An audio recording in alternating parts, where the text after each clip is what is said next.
नमस्कार मित्रों। पिछले भाग में मैंने एक विषय छेड़ा था विद्यार्थियों के सामने, जिसे बहुत अधिक स्पष्ट नहीं कर पाया था। कुछ प्रश्न ऐसे होते हैं जिनके उत्तर प्रश्न के अंदर ही छुपे होते हैं और उन प्रश्नों को कैसे करें। जैसे मान लीजिए एक इतिहास में या 10वीं की सामाजिक विज्ञान में प्रश्न आया, असहयोग आंदोलन क्या है और इसके क्या परिणाम हुए। अब उसमें वैसे ही शब्द में ही छुपा हुआ है असहयोग, अर्थात सहयोग ना करना। अंग्रेज सरकार के प्रति सहयोग ना करना ही असहयोग आंदोलन है। अब सहयोग नहीं करना है तो असहयोग करना। असहयोग करना तो कैसे करना? उनके कार्यालयों में काम नहीं करना, उनके स्कूलों में पढ़ाई लिखाई नहीं करना तो स्कूल छोड़ देना, उनके बनाए हुए कपड़े नहीं पहनना, उनकी भाषा का उपयोग नहीं करना, उनकी उपाधियां त्याग देना, उनके द्वारा स्थापित किसी भी संस्थान को, किसी भी कार्यालय को, किसी भी वस्तु को, किसी भी विचार को स्वीकार नहीं करना, उसका बहिष्कार करना और बहिष्कार के कार्यक्रम करना, यही असहयोग आंदोलन है। अब इस असहयोग आंदोलन में कुछ महापुरुषों के नाम ले लीजिए। महात्मा गांधी ने इसमें भाग लिया, जवाहरलाल नेहरू ने इसमें भाग लिया, सुभाष चंद्र बोस ने इसमें भाग लिया। जितने भी ऐसे उस समय के महापुरुष थे उनके नाम लिख दीजिएगा तो आपको पूरे नहीं तो आधे से ज़्यादा अंक तो मिल ही जाएंगे। अब खिलाफत आंदोलन क्या है? तो खिलाफत का मतलब ये खिलाफ हो जाना, अलग हो जाना। नील सत्याग्रह क्या है? तो पक्का है कि कपड़ों में जो नील करते हैं तो नील की खेती होती है, नील की खेती के विरुद्ध सत्याग्रह नील सत्याग्रह है। बारडोली यात्रा क्या है? नमक सत्याग्रह क्या है? भाई नमक के ऊपर टैक्स लगाता, उस टैक्स को हटाने के लिए, और जो महात्मा गांधी ने प्रयास किया अपने 78 अनुयायियों के साथ में, और उसे हम नमक आंदोलन या नमक सत्याग्रह कहते हैं। बहुत से प्रश्न ऐसे आएंगे जिन प्रश्नों के टाइटल में, उनके शब्द में ही उसका अर्थ छुपा हुआ होता है। बहुत अधिक उसमें पढ़ने की आवश्यकता नहीं होती है और आप उसको लिखे जाते हैं, उसको आप लिख सकते हैं। कई प्रश्न ऐसे होते हैं कि आपके विचार से, यदि जैसे मान लीजिए प्रश्न बनता है कि यदि 1857 में भारत स्वतंत्र हो गया होता तो क्या होता या उसके क्या परिणाम होते। भाई सबसे पहले 1857 में जो पहली क्रांति हुई, उस पहली क्रांति का समय से पूर्व शुरू हो जाने के कारण या कई अन्य कारण भी हैं जिनके कारण वो असफल रही। लेकिन 1857 की क्रांति यदि सफल हो गई होती और उस समय भारत को स्वतंत्रता मिल गई होती तो उसके संभावित परिणाम क्या होते। अब इसके ऊपर आपको 5, 6, 8 लाइनें लिखना है। तो क्या दिक्कत है भाई? अब 1947 में जैसी स्वतंत्रता मिली वैसे 1857 में मिल जाती तो हम 1857 को मनाने लगते। 1947 15 अगस्त की जगह 15 अगस्त 1857 मनाने लगते। उस समय मिल जाती तो देश बहुत अधिक आगे बढ़ चुका होता, देश में बहुत प्रगति हो चुकी होती, देश के उद्योग धंधे और विकसित हो चुके होते, राजनीति का एक लंबा युग हो चुका होता। हो सकता है कि उस समय भारत और पाकिस्तान का जो विभाजन 1947 में हुआ, वो लोग उस समय उतने सक्रिय नहीं थे, यह विभाजन ना होता और भारत अखंड भारत रहा होता। बहुत सारे इसके परिणाम हो सकते हैं यदि 1857 में भारत को स्वतंत्रता मिल गई होती तो। ऐसे प्रश्न आते हैं जो वैचारिक प्रश्न कहलाते हैं।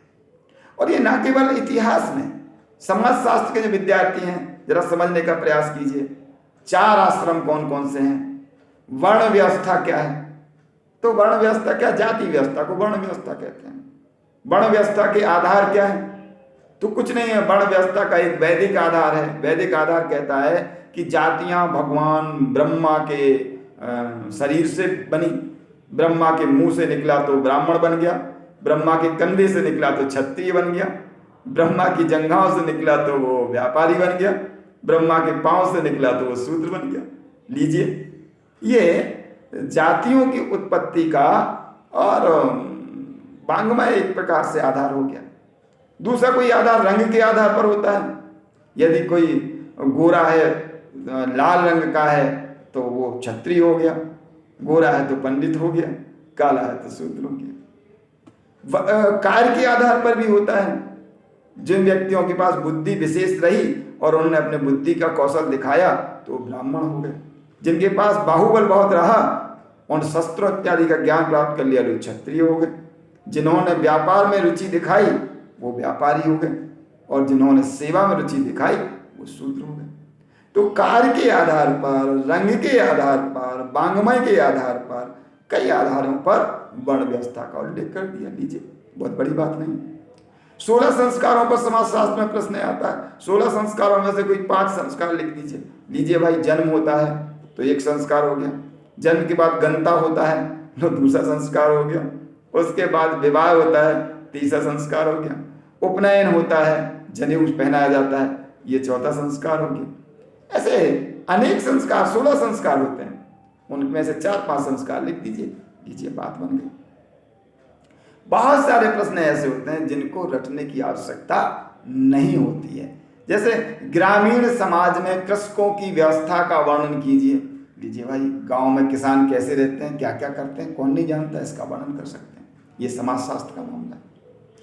अर्थशास्त्र में भी ऐसे प्रश्न बनते हैं, इसी प्रकार राजनीति शास्त्र में ऐसे प्रश्न बनते हैं, इसी प्रकार से हिंदी में भी ऐसे प्रश्न बनते हैं, और भी जो विषय विद्यालयी शिक्षा में चलते हैं, हायर सेकेंडरी में ऐसे प्रश्न बनते हैं, और 32 अंक तो वह हैं ही, उसके अलावा कुछ प्रश्नों के उत्तर इस प्रकार से लिखे जा सकते हैं। बहुत सारे प्रश्न ऐसे होते हैं जिनके उत्तर त्वरित स्वस्फूर्त स्मृति में आ जाते हैं और उन्हें लिखा जा सकता है, क्योंकि वो हमारे अनुभव पर आधारित होते हैं। जैसे मान लीजिए, उन्होंने कहा भारत में जो स्लिम बस्तियां होती हैं, सेवा बस्तियां होती हैं, जिन्हें गंदी बस्ती कहते हैं लोग, तो भारत में गंदी बस्तियों के उद्भव का क्या कारण है? जनसंख्या वृद्धि है, और उसके ऊपर लिख दीजिएगा। भारत में गरीबी के क्या कारण हैं, भारत में अशिक्षा के क्या कारण हैं, भारत में कितने राजनीतिक दल हैं, तो कौन नहीं जानता? भारतीय जनता पार्टी को कौन नहीं जानता, कांग्रेस को, आम आदमी पार्टी को कौन नहीं जानता, समाजवादी पार्टी को कौन नहीं जानता, उनके चिन्हों को सभी लोग जानते हैं। तो राजनीतिक व्यवस्था के अंदर अगर आता है, राजनीतिक दल कौन कौन से हैं, राष्ट्रीय राजनीतिक दल कौन कौन से हैं, क्षेत्रीय राजनीतिक दल कौन कौन से हैं, माने ये रटने वाले प्रश्न नहीं हैं, सहज स्वाभाविक चर्चा के दौरान आने वाले प्रश्न हैं, और जिनको आसानी से किया जा सकता है। मैं किसी पर्टिकुलर एक विषय पर बात करूं, इतना समय नहीं है, क्योंकि विद्यार्थियों की सबकी अपेक्षाओं को इस वीडियो के माध्यम से पूरा करने का मेरा प्रयास रहता है। मेरी कोशिश सिर्फ इतनी है कि सूरत बदलनी चाहिए, मेरे ना सही तेरे सही, किसी के सीने में सही आग होनी चाहिए, आग होनी चाहिए, और यह आग कलम के माध्यम से कापी पर निकलनी चाहिए और परिणाम लानी चाहिए। प्रिय विद्यार्थियों, एक बहुत महत्वपूर्ण बात आपको बताऊं। आपका कक्षा 10वीं और 12वीं का प्रतिशत बहुत महत्व रखता है। कितना महत्व रखता है और क्यों रखता है, इसकी चर्चा मैं आपसे अगले वीडियो में करने वाला हूं। तब तक के लिए जय हिंद।